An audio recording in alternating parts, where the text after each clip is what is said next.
All right, hold Hi, on. I'm Preston Williams, and welcome to another edition of Jazz Talk.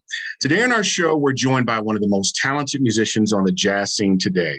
This gentleman has been around for over 30 years and has worked with many greats from Abbey Lincoln to Christian McBride, Jackie Byrd, Freddie Hubbard, and Charles Tolliver, to name a few. He is a trumpeter, composer, and arranger. Please welcome to Jazz Talk, Mr. David Weiss. David, welcome. Thanks for having me. Man, it's a pleasure. You know, David, man, you've been around for a while and you've played on some fantastic recordings that I've been checking out.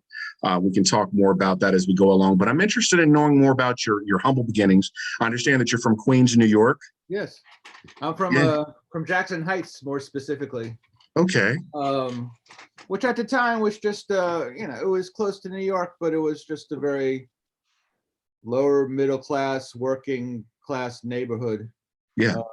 With really nothing exciting happening, but a city very close by. Yeah. I used to joke with people that there was, as far as I remember, there were two restaurants when I was growing up. Uh-huh. One Italian restaurant and an IHOP.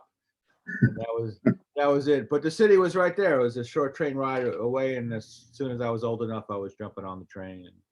Yeah. Yeah. So you found music, I guess, at an early age. And I understand that your first instrument wasn't trumpet, but actually piano, like at age 10. Yeah, actually, piano was earlier. Okay. My mother passed away last year, and going through her house, I found my original piano book, and I was really like 6 or 7 or something. I mean, it was very basic. And actually, that piano teacher just passed away last week. They were family friends.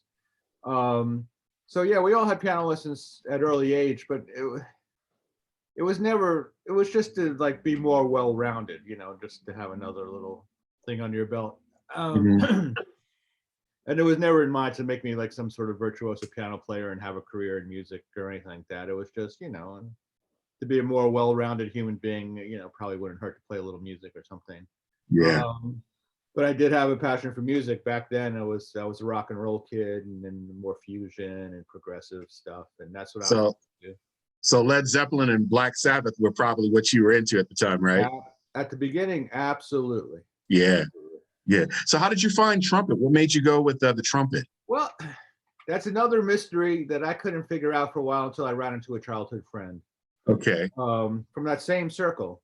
So after a couple of years, a few years of piano, and I'm getting to be 12, 13, starting to play little league and play all, organized sports and stuff like that. I didn't want to play piano anymore. I want to play baseball. I want to play basketball. I want to be outside. Right. I had my parents down, like, this has been fun. It's been very rewarding. I'm done. And they're like, you have to play an instrument. Yeah. Can't just blow that off. You gotta play something. And I'm like, and again, you were right. Led Zeppelin, Black Sabbath. What was the first thing you think of? I said drums. I want to be a drummer. Right. No way. And then I probably went through the gamut: bass and guitar and all of that. And all of that was nixed. And when I used to do this same question in an interview, this is the point where I said, and I have no idea how we got to trumpet. Except that I remember after my first trumpet lesson, they sent me to the store, and I ran to the store to see if I was faster or had more. I think they told me, like, well, trumpet's a wind instrument. Maybe start, doing that breath. You'll have greater breath capacity, and you'll be able to run farther or it'll help your athletic whatever. And I believed it, so I ran to But a couple of years ago, the Cookers were in Seattle, and a childhood friend, like I wouldn't say a childhood friend per se, a family friend, my mother's best friend's son, who was older than me. So that when you're that age, a year or two difference, you didn't run in the same. But he saw I was playing, and he came out to say hello. And when I saw him, I said, "Wow, I haven't seen you. Last time I saw you, you were taller than me." So like 14 or 15. And then we started talking a little bit, and he talked about his trumpet lessons as a kid. And we had the same teacher. So all it was that my mother knew her best friend's kid was taking trumpet, knew the teacher, everything. So that's how it got to me. Wow. And again, no memory of it because I wasn't involved in the mechanisms of like, oh, yeah, And then I was like, oh, okay, it's all your fault. Good to know.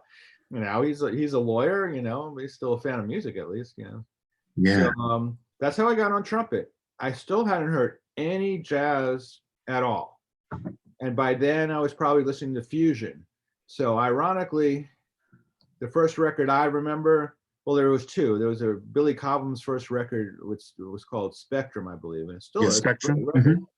And it's mostly it's a fusion record, but Oh yeah. a couple of tracks it's a little jazzier with Jimmy Owens and Joe Farrell, and that's probably the first trumpet solo I heard in a jazz context. And the Mm. second record was Eddie Henderson's Sunburst. Mm. You know, and those are the first two that where I heard trumpet and heard that maybe something was possible with this instrument outside of, you know, high school band or something. Yeah. And it went from there.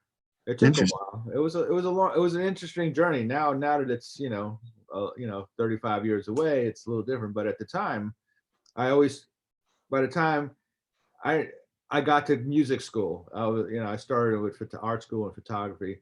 By the time I hit music school and said, okay, this is it, this trumpet, this music, this everything, I felt I was so far behind everybody else. You know, I was probably in my second year of college, but going as a freshman to North Texas State. Hmm. Everybody played in a high school band, like competitive high school bands and all this stuff. And I always felt like, oh, gee, I got a lot of catching up to do, which is, I don't know, it served me well over the years because I've never really got rid of that. I've always like, okay, I'm behind the curve. I better work harder. I better, you know, practice more. I better do this. I better, you know. And David, Um, were you in art school at the time? I went, I was into photography. Yeah. I went to California Institute of the Arts, but I was there less than a year. Mm. It helped. It was something that I always liked through high school and stuff like that. And my grandfather was was a big hobbyist of photography, had great cameras and stuff like that. Um, but the minute was at art school and doing it, I was like, oops, it actually is trumpet after all. It actually is music. And the art school, I mean, I played in like there was like a little avant-garde jazz group, like, you know, like art school always has a rock band and a free jazz group. And so I started, you know, I switched over. They had a music department. And in fact, later on, they developed a really good jazz department, but not when I was there. A Mm. couple years later. So I was able to start practicing and planning my next move and you know, to transfer to other colleges and stuff like Yeah. Yeah. that. And when you made the move to New York, man, after college, how'd you hook up with Jackie Byrd? That's incredible to work with someone like him, man. Yeah, that was so. I'm like I said, I'm from New York, so you Yeah. know, went away, came home. That part was pretty easy. I walked back into, you know, an apartment I had, and my first week in New York, the first thing he did, I was doing it when I was visiting New York. He would go to the Jazz Cultural Center, which was Barry Harris's place, and they had jam sessions on, I think it was Hmm. Tuesdays and Saturdays, and classes. And I was doing all that stuff, and it was like my last trip to New York, my Christmas trip to New York before I graduated. I started getting bold. I went to this place, the Angry Squire, and I sat in with Bill Hardman, and I started going to the Jazz Cultural Theater like every day I was visiting. Hmm. So I knew that much when I got back to New York.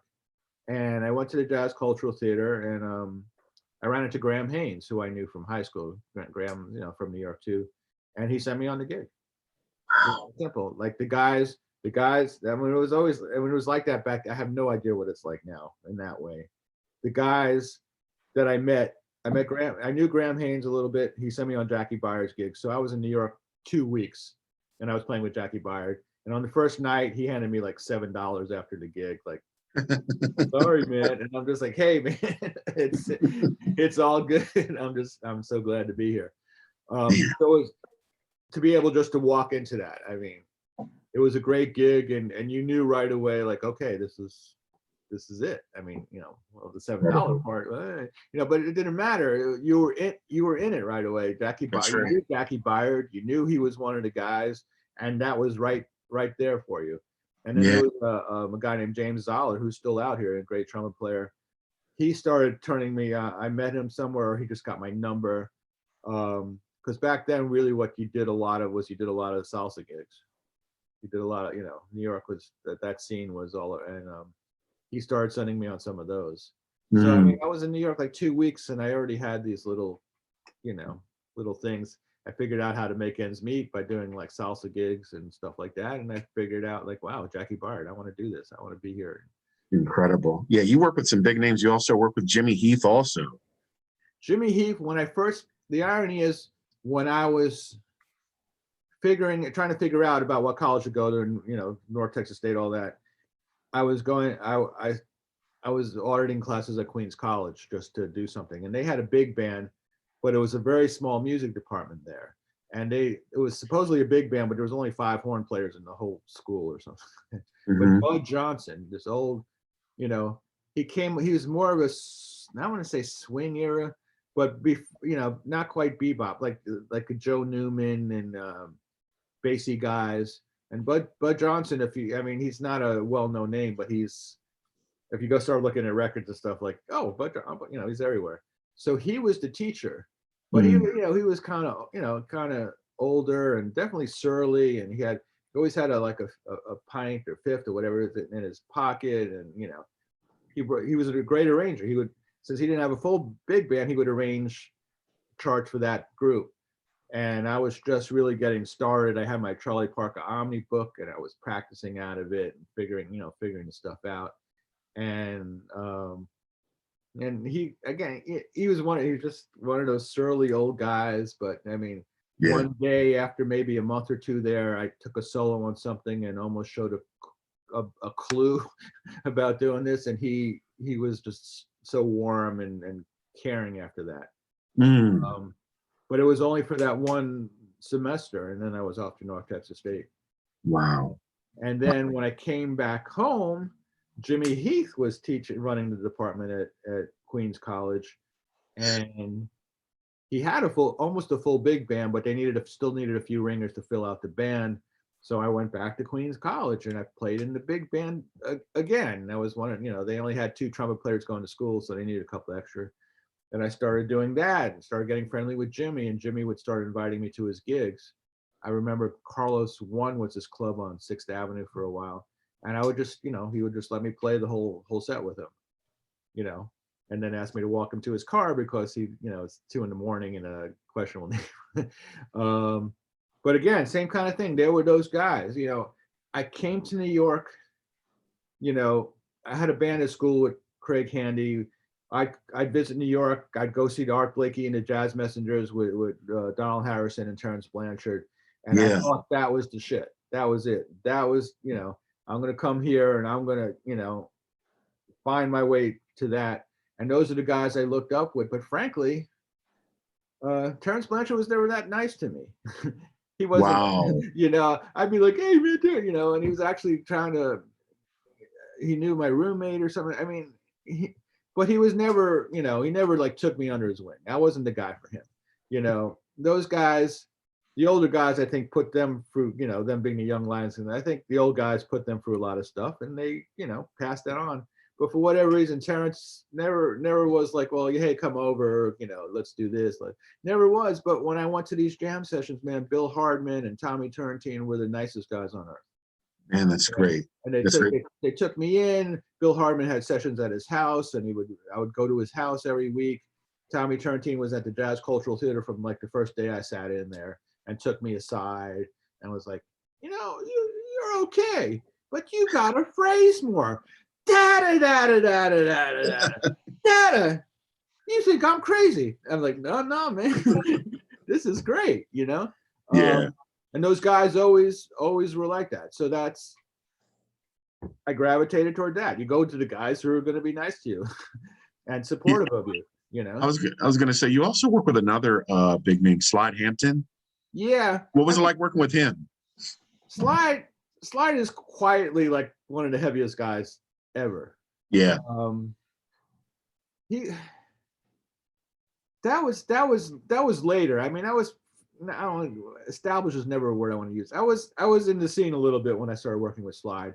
And I think the first things I remember doing with him were with Freddie, like all-star birthday celebrations and stuff like that.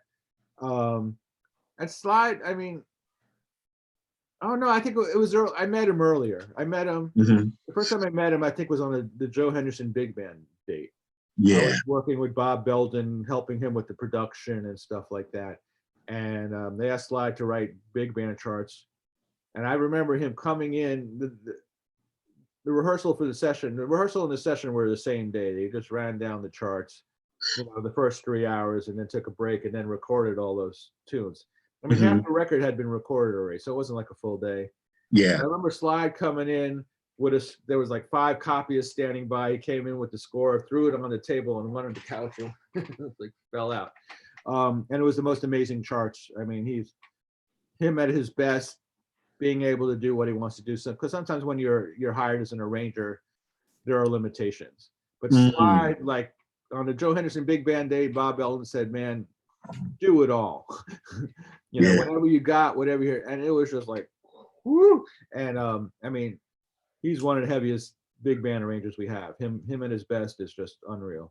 Now, I wanted to ask you, David, about when did the arranging things start to come? Because you've worked with a lot of people, man, as far as arranging, and you've done some stuff with Freddie Hubbard. You've worked with Abbey Lincoln, and you mentioned your friend Craig Handy. I know you guys did something for like this Bill Cosby show, like the Cosby Mysteries or whatever that thing was called. But how did the arranging come, man? When did you start doing that? I think it became necessity. I mean, I didn't come back to New York and set the world on fire as a trumpet player. Like I said, I was always felt a little behind the curve. I mean, I was getting it, but I didn't come to New York and everybody was like, "Oh," but I was working, and it just one. I think actually it was when Art Harper was the first guy. They got wind. They got wind of me. Me and Craig Handy had a band at school together, where it was a sextet and sometimes a septet, where we transcribed all the Art Blakey 3-horn charts with Wayne Shorter and Freddie Hubbard, or any sextet record Joe Henderson mowed for Joe, any Wayne Shorter record with 3 horns. We transcribed all that music at school. And me and him would practice together, practicing heads together, and we were learning. But there was a club in Texas, Caravan of Dreams, and we had gigs, and we played that music. We learned it backwards and forwards and played that music. So when Art Harper got wind that I did that stuff in New York, and the Harper brothers were just taking off, and he would call me up like, "Can you transcribe this?" I was like, "Yeah, sure." So I did that, and then somebody else asked me to do it, and then somebody was like, "Oh, well, can you write an arrangement too?" I'm like, "Oh, I can try." I mean, I never really formally studied arranging. I mean, I think for small group, my study was transcribing all that Wayne Shorter, Freddie Hubbard, Herbie Hancock, Joe Henderson music. I mean, I learned it all. I mean, I guess that's how I mean, I never formally studied. I definitely never formally studied big band arranging. I took one class at school.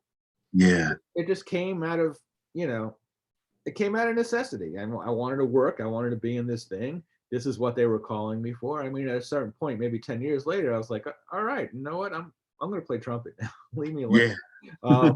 But that's what kind of happens in music. I'm sure in all walks of life, the phone's ringing, you're busy, you're happy, you're getting next to these people. And then all of a sudden, 5 or 10 years later, like, wait, how did I get here? It wasn't my plan exactly. I just wanted to play trumpet. I wanted to be next to you. But, Abbey Lincoln, I would have probably never even met her if that French label didn't know I did that stuff, and actually did it for some of their other records. I remember I did it for Rodney Kendrick and this guy, Becky M. Saleko. I mean, they knew me as the guy, like, okay, these guys don't really write out music. They would just sit at the piano. And that's what Abbey did. Abbey sat at the piano. I taped it, took it home, wrote it out for what she needed. But I got to spend like 3 or 4 full afternoons, because we'd work for 2 hours and then we'd sit on the couch for 5 hours, and while she had a cognac and explained everything to me. And there's no way I get that as a trumpet player. So those times, like, okay, cool, I'm next to Abbey Lincoln. David, would you say that Freddie Hubbard is probably your biggest influence, on the trumpet? Because I know you've worked with, of course, Charles Tolliver. You mentioned Terrence Blanchard, but I've seen quite a few photos with you and Freddie. I mean, was he like the guy for you? Well, I mean, it's ironic. The guys who knew me before all that, especially the guy I went to college with, Jim Rotundi, who's an excellent trumpet player, and much more of a Freddie disciple than me. And once I started working with Freddie, we were just hanging out one day, and he just said, David, I remember in college, I mean, Freddie wasn't your guy, And, and I was like, yeah, it's funny how things work out. And I mean, it sounds funny to say, but in my developing years, when I was in college, and that's the time you spend the most time like figuring out other people's solos and transcribing this and transcribing that. It was all Kenny Dorham. Mm. And if it wasn't Kenny Dorham, it was Lee Morgan and some other guys, but it was not really Freddie. Yeah. Some of it I guess was prejudice, because Miles Davis was the guy, but I didn't transcribe as much trumpet solos as just the overall music thing with Miles. Yeah. Kenny Dorham was like the guy harmonically that I found the most interesting, and it was the greatest lessons for me. But Miles, I remember reading a Miles interview where he just said, "Oh, Freddie Hubbard, he just plays a bunch of eighth notes." And Miles, his word was gospel to me. It influenced me when I was 18 years old or something. So I was a little behind Freddie, and the other reason was he was so good, and I wasn't that good of a trumpet player yet. I remember doing something, figuring out a few things of his. I remember there was a solo on an Eric Dolphy record on Green Dolphin Street. I remember learning that, but I didn't learn a ton of Freddie Hubbard. I mean, by the time I reached a certain age, I certainly developed the appreciation of his mastery, of everything, because he's Freddie Hubbard, and it's all ridiculous. But he was never that guy for me, and again, this came through arranging. Yeah. This came through arranging. He owed a label called Music Masters a record. I was working with Vincent Herring and Carl Allen. They had a production company, and they were producing a lot of stuff for Japanese producers, like pick the tunes, and somebody had to write out the music. Somebody had to write out music and bring it to the session. And that's how it all came up. Somebody had to write out the music. And sometimes, like I said, they wanted to do a tune, but the instrumentation on the record was different. Okay, well, David, can you arrange that for me? Fine. One day, well, we can't make it to the studio in time. Can you, produce for us while, like, okay, fine. It just grew out of that. And the Freddie thing was the same way. We talked about what do we do with Freddie, because, that's when he first was having problems with his chops, and he owed these guys a record, and they wanted to do it anyway. And we said, okay, well, let's make it a larger ensemble. Let's write some arrangements, like more. I think we were thinking more like Blues in the Abstract Truth at the time. Oh yeah, Oliver Nelson. Yeah, that Freddie was on. Yeah. And so we, they got Bob Minzer and they got Bob Belden, and they threw me a few. And that's the first time I like arranged some stuff on a major record. And also, but that was the other thing. Okay, Freddie was doing this record. David, like, go to a hotel and get Freddie. Okay, So that's when I got to know him. After the session, I'll take him back to the hotel. Okay, that's. I mean, and Freddie used to tell me that stuff years later. That's encouragement. He said, Bob James. I said, yeah, sure, I've heard of Bob James. I don't, he's good. I don't care. It's like Bob James used to hand out music at my CTI dates. He was just saying, like, everybody found their way that same way through something. So a lot of that's how I met Freddie, and we just kept up.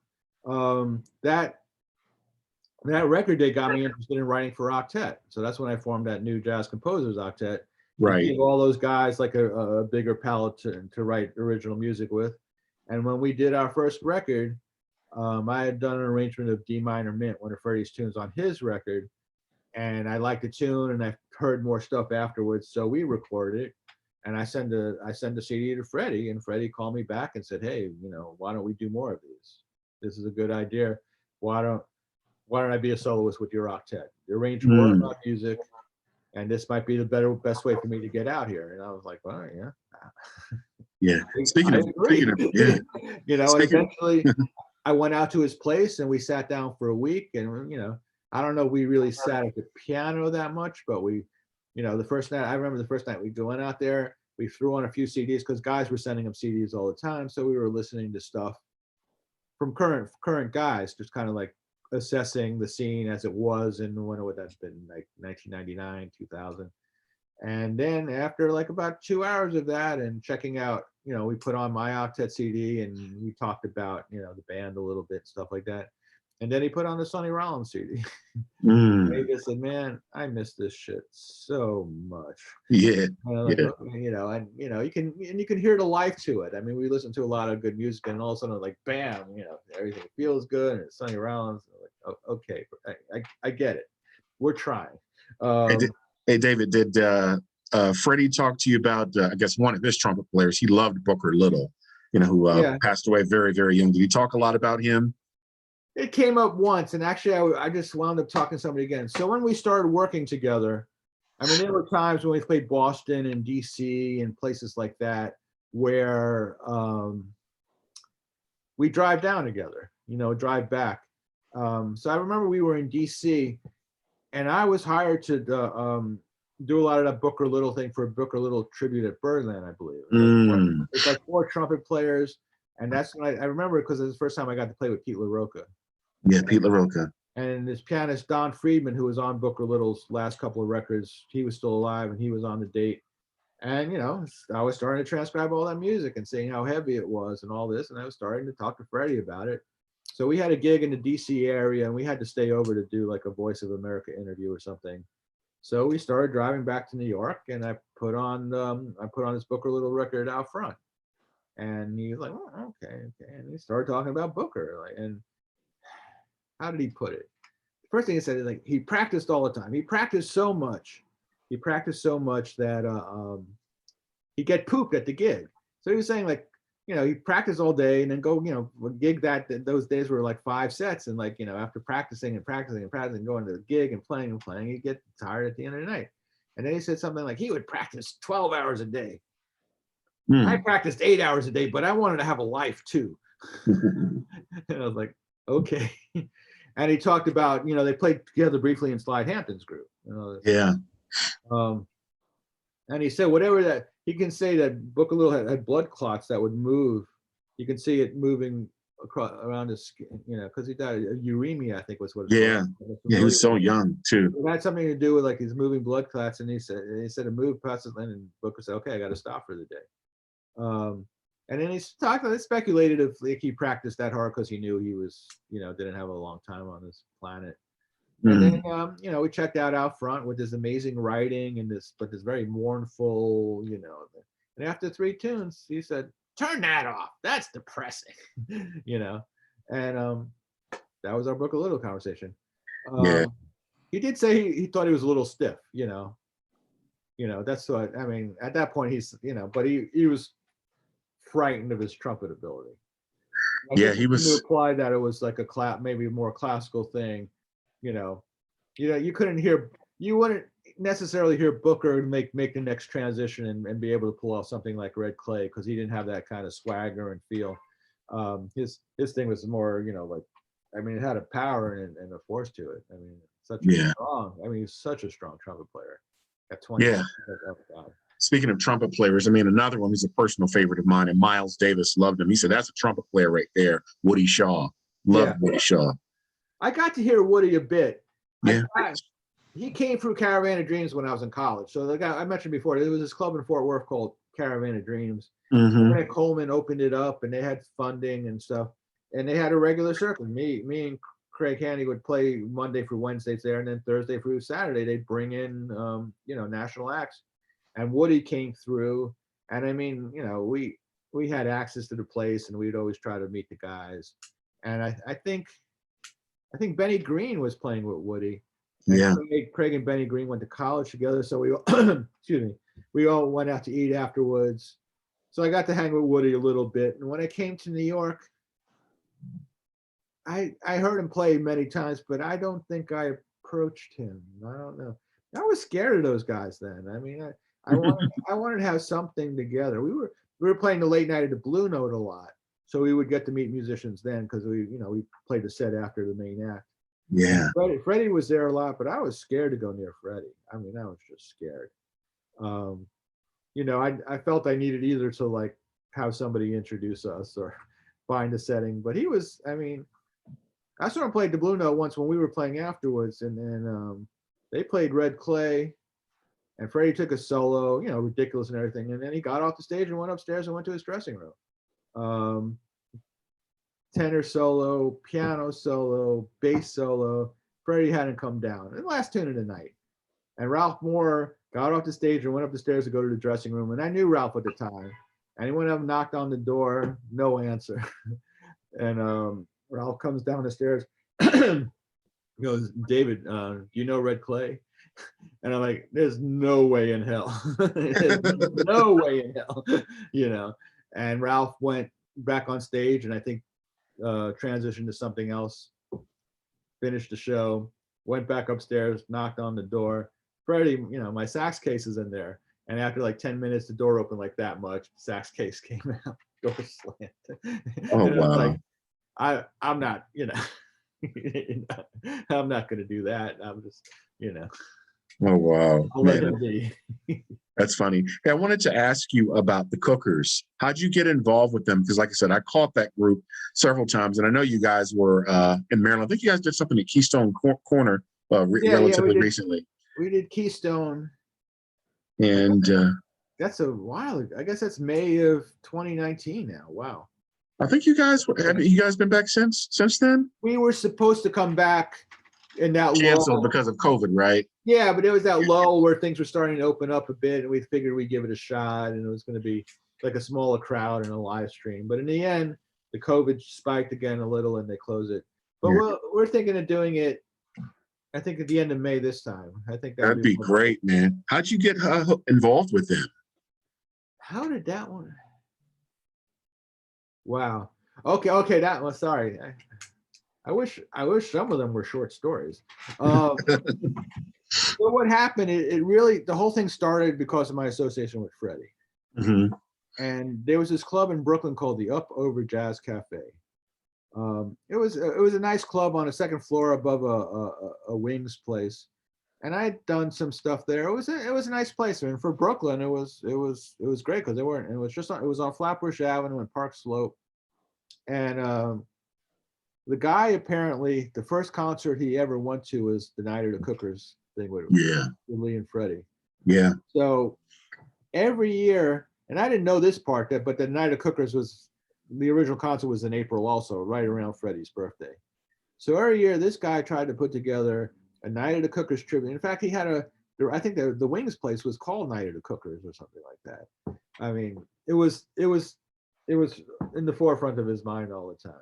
So every year he would try to put together a Night of the Cookers tribute or a Freddie Hubbard birthday party or some combination of both. But he owned a modest club in Brooklyn, and Freddie lived in California, and they were like, well, help me get Freddie to come here and, you know, come to his birthday party. He doesn't have to play, he just has to blow. And I was like, man, that's a long way to go, you know. So it was, you know, we tried a few times. I think Freddie came once, and I know one year he didn't go. He blew. I mean, I remember it was one of those crazy things. The guy bought him the ticket from Long Beach, and Freddie lived in the Valley, and he was at my place on the phone, like, come on, Freddie. And Freddie was just like, no, man. And it's part of where I learned about how people, like this, the price of stardom. Like, oh, can you just come down and, you know, blow out some birthday cakes and, you know, come here. It'd be a beautiful thing, man. We'll buy you this and we'll do this and we'll put you up here. And the phrase, oh, okay, sure. You know, next day, well, you know what? We hooked this interview up with you. So if you can come in 2 days earlier and do this interview and then until everything mushrooms, where he's asked to do like 47 different things, you know, for the same whatever. And at a certain point, it gets overwhelming. Freddie, I learned about, I mean, Freddie, who has a reputation about a lot of different things about not showing up late over the years, I started to get it, you know. And one thing he always did was he knew to be professional with the people trying to hire him. So he listened to this guy say this, and not just him, many people would call Freddie up and ask him to do this and do that. And Freddie would be jovial with him on the phone and joke and be Freddie Hubbard. And then he'd hang up and say, all right, that sounds great. Click. Call me up. David, I'm not doing that.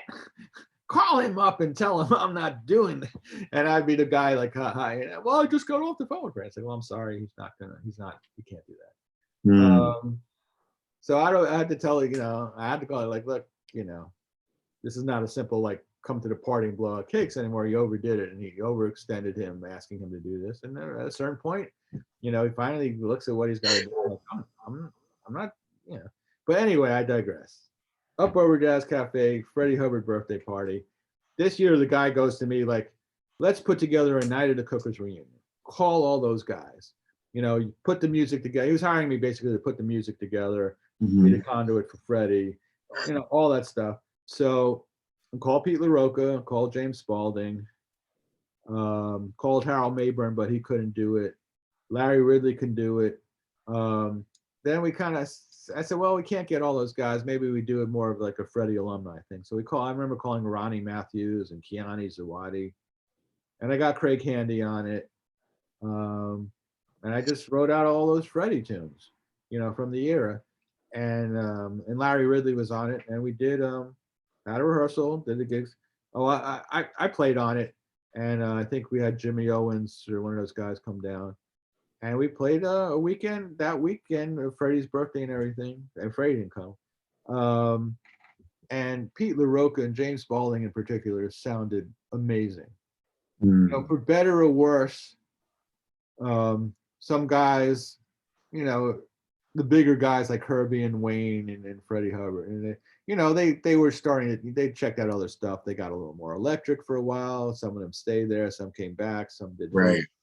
Spalding and LaRocca remained Spalding and LaRocca throughout, which means they didn't get stardom through the 70s for playing fusion or whatever. But you can hear, I mean, they would play the Night of the Cooker record on the break. And you listen to LaRocca and Spalding on the record, and after just playing with them 30 years later live. And you can hear the, what would you call it? I don't want to say improvement because they were so good. You would hear how they honed their skills, like how they developed and became like a guy I used to work with used to call it fine wine, because we used to talk about how like a guy would get a lot of press because he exploded out of the gate playing something new, and these guys would still be doing what they're doing at this extremely high level, and they don't get written about anymore. He's like, it's like a fine wine. The wine ages, and the flavor improves, all this. I mean, the leaps and bounds that you grow might not be as apparent, especially to a raw, you know, like a uneducated, well, I don't want to say uneducated, not like a well-studied listener like me or any musician. But you can hear how they perfected their craft, they fine-tuned it and became like these masters. Yeah. And it was so great. LaRocca was such a great drummer. I mean, he's on all those fucking great records. Yeah. And there's such a joy to his swing. He's one of the guys where I look back now and I was like, man, I wish I could have played better when I was playing with him. Yeah. I mean, guys who knew me were like, man, you never sounded as good as when you play with LaRocca. He made you, you know, he made everything make sense. And those are the guys. I mean, Herbie Hancock, all those guys do that. I mean, they make you sound, make you sound better. Yeah. And Pete was one of those guys, and I wish, you know, 10 years later I could return the favor and make it more interesting for him, maybe, or something. But I clearly and Spalding sounded amazing too. And I just was like, wow, I want more of this. So that's how the Cookers started. Me trying to put together like a Night of the Cookers kind of thing around Spalding and LaRocca, get another trumpet player and get other guys associated. And we did it. We played a week in Iridium. I remember we did I think we did the Rochester Jazz Festival. We did some gigs with those guys. And but then at the same time, I was also working with Charles Tolliver and Billy Harper. So in my dream, I mean, because when we were doing this Night of the Cooker thing, we were doing Freddie music and Lee music, which is great music. But that's, you know, bands grow and become something playing original music. And then I was like, well, you bring in Billy Harper and Charles Tolliver into this thing, and you have their music. Yeah, that can be something. So we did one gig with that front line with Spalding and Tolliver and me and Harper. We played 2 nights at the Jazz Standard, and that was it. Maybe 3 nights? No, 2 nights, I think. That was the whole thing with that front line. So, but they were, you know, when you putting together guys that know each other for 30 years, there's a lot of love there. I mean, a lot of love, but you know, every once in a while there's like, no, I'm not playing with him. You know, there's some history. So I couldn't make it work. And then slowly, you know, some of the guys came out, and then So George Cables came in at some point, and Cecil McBee came in at one point because when it was Pete LaRocco, Dwayne Burno did it. And then LaRocco was, well, Charles Tolliver, the big band, we just got signed to Blue Note, and he wanted to focus on that. So I brought Eddie Henderson in. Then we had Harper and Spalding, and then Spalding was kind of like, I don't know. So there was a lot of switching around, and all of a sudden, 2007, we were asked to do this festival, and it was the band as it is now, except Donald Harrison was the only change. Yeah. But that was like 4 or 5. That whole thing I described was like 4 or 5 years, or something like that. Not a ton of work, but I mean that, And when we did that gig, it was the Healdsburg Jazz Festival in June of 2007. When we did that gig, and we were playing Billy Harper music and George Cable's music and Cecil McBee music, and I think it was the first time Billy Hart played with us. It just clicked, and the thing about these things, you can force things, but sometimes things just make sense. Yeah. And everybody looks at each other and goes like, "Oh." Okay. And I can see that. I mean, I'm not going to go to 6 guys 20 years my senior who know this stuff backwards and forward and go like, hey, I had to feel something from them. Like, oh, wow. Okay. This is cool. Oh, it's a great band, man. I mean, you guys are fantastic. I caught the band also back in 2013. They were in Maryland at the Rock. It was a Mid-Atlantic Jazz Festival. It was February 2013, and yeah, you guys were fantastic. That was really good stuff. And you speak of, you were just talking about Dr. Eddie Henderson and some of the guys in the band, and of course Billy Harper. Thinking about Lee Morgan, and I'm sure you saw the documentary. I call him Morgan, and I just think Billy was there when Lee was killed. When that whole thing went down, just really interesting. But just really incredible. I wanted to ask you, when you're just home, David, just relaxing, taking it easy. I mean, especially during this period, COVID, everyone is quarantined and not too many musicians are gigging. What are you listening to when you're at home? What type of music are you playing and just checking out when David Weiss is home, just relaxing? Well, relaxing, that would be nice. I still do other things. They're all music related.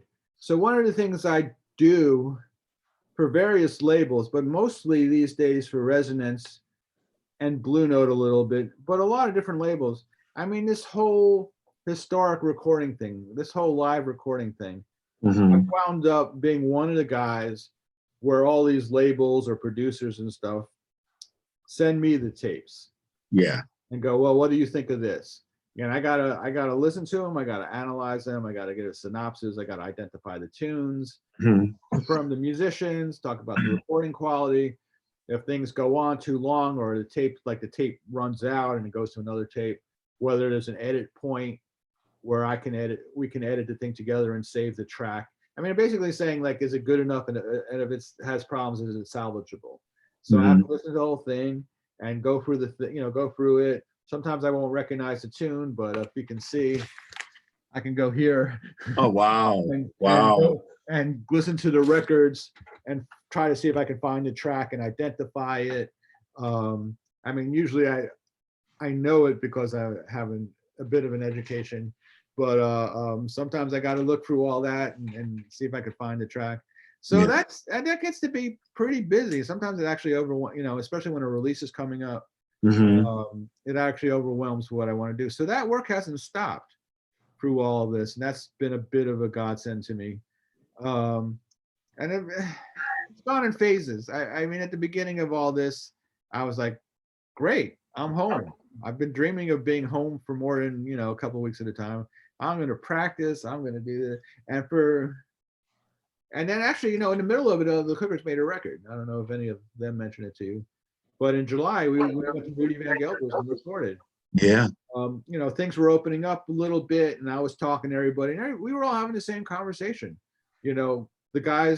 Some guys practice more than others. George practices more than the other guys.